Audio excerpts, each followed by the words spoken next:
7 cm in labor. Mami, kaya mo yan. Kaya mo yan, Mamshi.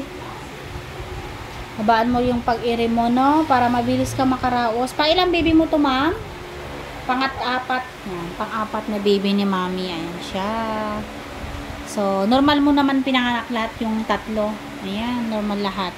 Yung susundan nito magsi 6 years old. Ayan. Medyo malayo din yung gap niya, kaya parang nanganganay si Mami. Ayan, medyo kunting ano na lang din. Maya-maya, kakaraos na rin si Mami.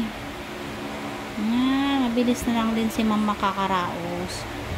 Ayan, habaan yung iri, Mami, ha. Kasi para at least bababa si baby mo. Pag walang sakit, dahan-dahan ang pagbawi, Mamshi, ha. Wag iri ng walang hila, bumamaga yung ano mo. Habaan mo lang. Matagal pa po ba siya, ma'am? 7 cm pa lang po, sir. 7 pa. Hindi natin kasi pwedeng pipilit-pilitin.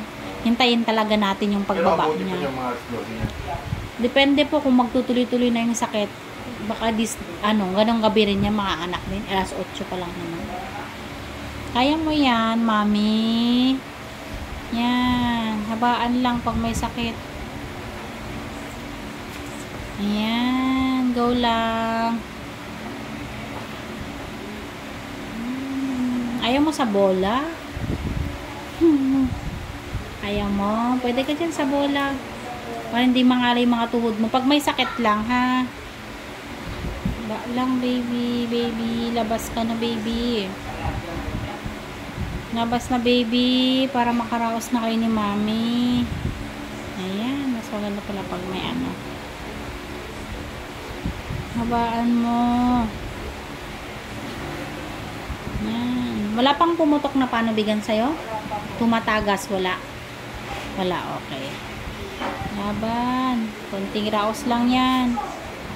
Pray ka, Mami. Dasal lang para mabilis yung pakaraos mo, ha.